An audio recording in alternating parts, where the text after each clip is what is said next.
रोशन तारा, यही संकल्प हमारा।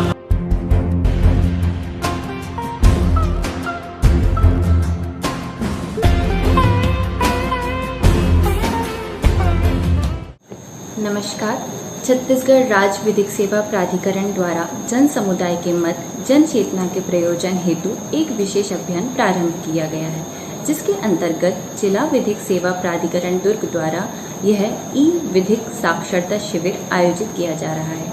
मैं आकांक्षा सक्सेना आज आपके साथ जिस विधिक बिंदु पर जानकारी साझा करने जा रही हूँ वह है बालकों की अभिरक्षा। बालकों में यहाँ बालिकाएं भी शामिल हैं और अभिरक्षा से तात्पर्य है किसी व्यक्ति की देखभाल का कानूनी अधिकार।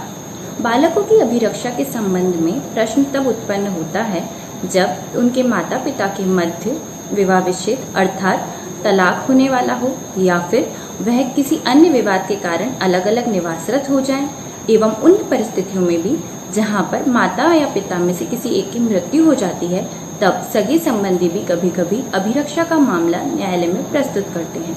जब ये मामला न्यायालय में आता है तब न्यायालय कौन से प्रावधानों को ध्यान में रखते हुए उनका निराकरण करेंगे, अब ये देखते हैं।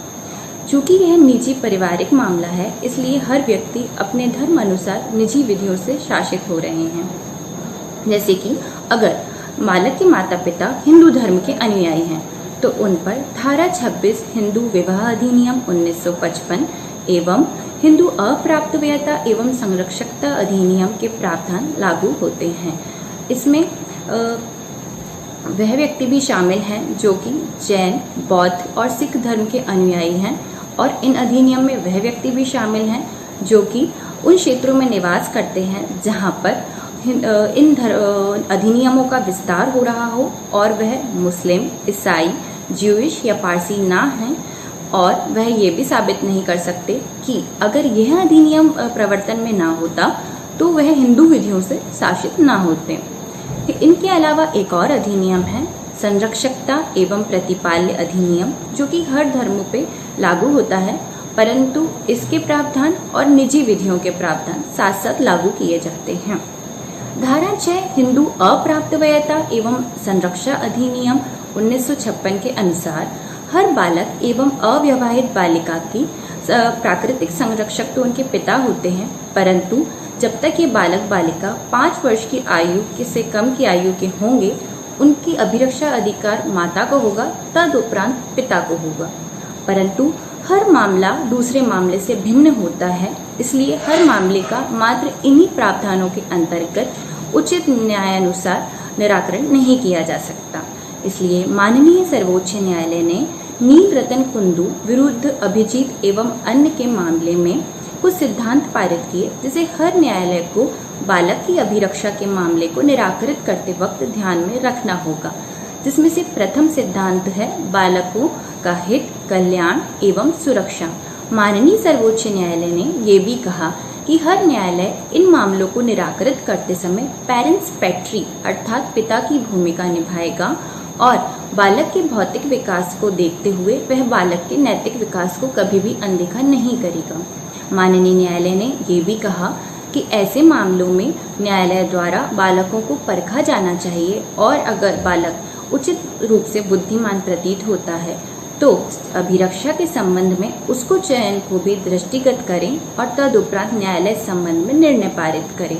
जैसे कि इस मामले में बालक की आयु मात्र 6 वर्ष थी, परंतु परखे जाने पर न्यायालय को ऐसा प्रतीत हुआ कि वह अपना अच्छा बुरा समझने में योग्य है और इस मामले में उसी के पिता के विरुद्ध उसकी ही माता की हत्या का आपराधिक मामला भी लंबित था। तो न्यायालय को ये प्रतीत हुआ कि बालक के पिता के होते हुए भी उसकी अभिरक्षा उसके माता के माता पिता को दी जानी चाहिए। इसी प्रकार अगर बालक के माता पिता मुस्लिम धर्म के अनुयायी हैं तो उन पर मुस्लिम निजी विधियां लागू होंगी। मुस्लिम को सामान्यतः हम 2 वर्गों में विभाजित कर सकते हैं, सुन्नी मुस्लिम एवं शिया मुस्लिम। भारत में निवासरत सुन्नी मुस्लिम ज़्यादातर हनाफी मान्यताओं का पालन करते हैं। हनाफी मान्यताओं के अनुसार 7 वर्ष का बालक और वह बालिका जो किशोर अवस्था को प्राप्त नहीं हुई है एवं शिया धर्म के अनुसार 2 वर्ष तक का बालक और 7 वर्ष तक की बालिका के संबंध में प्रथम अभिरक्षा का अधिकार माता का होता है। माता के इस अधिकार को हिजानत का अधिकार भी कहा जाता है। हिजानत का अधिकार माता के तलाक के उपरांत भी सुरक्षित रहता है, परंतु अगर वह माता अनैतिक जीवन जीती है या फिर धर्म परिवर्तन करती है या फिर बालकों का उचित रूप से भरण पोषण ना करे या फिर दाम्पत्य घर को शादी की वैधानिकता के दौरान ही छोड़कर चली जाए, तब वह माता इन अधिकार से वंचित हो जाएगी और यह अधिकार पिता को चला जाएगा। परंतु अगर यह पाया जाए कि माता के पास पिता भी किसी परिस्थिति में विधि के अनुसार अभिरक्षा पाने के लिए अधिकृत नहीं है, तब यह अधिकार सर्वप्रथम माता की वह स्त्री रिश्तेदारों को चला जाएगा और उसके उपरांत अगर वह भी इसके अधिकृत नहीं पाए जाते तो पिता के स्त्री रिश्तेदारों को चला जाएगा। जैसे कि सर्वप्रथम होंगी माता मई, फिर पिता मई, फिर वह बहन जिसके माता पिता बालक के माता पिता हों, फिर वह बहन जिसकी माता बालक की माता है परंतु पिता अलग अलग हैं, फिर माता की बहन और फिर पिता की बहन। इसी प्रकार अगर माता पिता क्रिश्चियन धर्म अर्थात ईसाई धर्म के अनुयायी हैं तो उन पर धारा 41 भारतीय विवाह विच्छेद अधिनियम के प्रावधान और पारसी माता पिता पर धारा 49 पारसी विवाह एवं विवाह विच्छेद के अधिनियम के प्रावधान लागू होते हैं। एक परिस्थिति वह भी होती है जहाँ पे दोनों माता पिता अलग अलग धर्म के अनुयायी होते हैं और अगर वह कोर्ट मैरिज करते हैं तब उन पर धारा 38 विशेष विवाह अधिनियम के प्रावधान लागू होंगे। अब हम ये देखेंगे कि अभिरक्षा किस किस प्रकार से दी जाती है। अभिरक्षा भौतिक अभिरक्षा हो सकती है जिसमें ये बताया जाएगा कि बालक किसके साथ निवासरत होगा। अभिरक्षा विधिक अभिरक्षा भी होती है जहाँ पर ये बताया जाएगा कि माता पिता में से कौन बालक के जीवन के महत्वपूर्ण निर्णय जैसे कि उसकी शिक्षा, सुरक्षा और स्वास्थ्य से संबंधित सभी निर्णय कौन लेगा। कभी कभी न्यायालय अपने आदेश से यह व्यवस्था भी करते हैं कि बालक की भौतिक अभिरक्षा तो माता पिता में से एक को जाती है परंतु दूसरे व्यक्ति के उससे मिलने के अधिकार अर्थात विजिटेशन राइट्स सुरक्षित कर दिए जाते हैं। समय समय पर कानून की व्याख्या करते हुए सर्वोच्च न्यायालय एवं उच्च न्यायालयों ने जो सिद्धांत पारित किया है वह संयुक्त अभिरक्षा।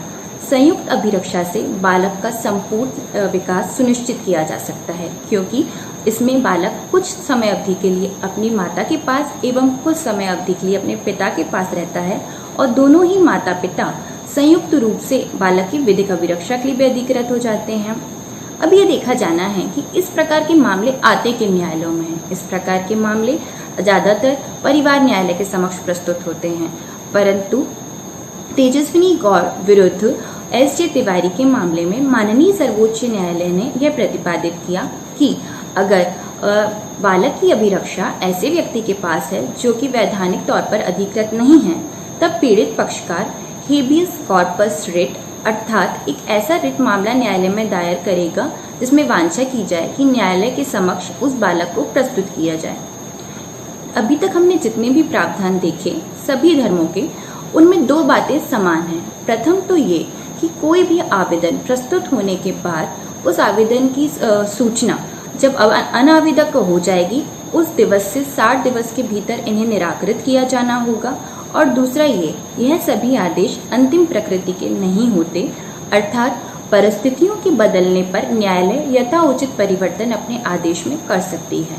वर्तमान में हम सभी अपने निजी विधियों से इस मामले में शासित होते आ रहे हैं, परंतु वर्तमान में माननीय सर्वोच्च न्यायालय के समक्ष अश्विनी कुमार उपाध्याय विरुद्ध यूनियन ऑफ इंडिया की जनहित याचिका लंबित है जिसमें संरक्षण, दत्तक ग्रहण, विवाह की न्यूनतम आयु और अभिरक्षा जैसे संबंध में समान सिविल संहिता की मांग की गई है। तो अब देखते हैं कि भविष्य में इन विधियों में किस प्रकार से परिवर्तन आता है। अभी हमने जो भी चर्चा की उस संपूर्ण चर्चा का एक ही सार है कि माता पिता के विवाद में सर्वोपरि है बालक का हित, क्योंकि जब माता पिता का विवाद होता है तब बालक कई प्रकार की मनोवैज्ञानिक समस्याओं का सामना करते हैं, जिसमें से एक है पेरेंट एलियनेशन सिंड्रोम अर्थात बालक के दिमाग में इस प्रकार की कश्मकश उत्पन्न होती है कि वह माता या पिता में से किसका चयन करे, कौन उसके लिए बेहतर है, उसका भविष्य कहाँ सुरक्षित है। इन्हीं सब समस्याओं के चलते आज न्यायालय विधिक बालक की अभिरक्षा से ज्यादा बालक की संयुक्त परिवरिश पे ध्यान दे रहे हैं। अर्थात माता पिता के अभिरक्षा के अधिकार से ऊपर है बालक की परवरिश का अधिकार। चूंकि बालक कोई संपत्ति नहीं है, बालक एक मानव है और यह मानव समस्या है। किसी भी मानव समस्या का समाधान मानवीयता के तराजू पर तथ्य परिस्थितियों को तोलकर ही उचित रूप से किया जा सकता है। मैंने इस शिविर से एक छोटा सा प्रयास किया है कि मैं आपको बालकों की अभिरक्षा के संबंध में विधिक जानकारी दे सकूं। इसके अतिरिक्त आप किसी भी प्रकार की विधिक जानकारी लेना चाहते हैं तो आप अपने जिले में स्थित जिला विधिक सेवा प्राधिकरण से समय समय पर संपर्क कर सकते हैं। धन्यवाद। नमस्कार।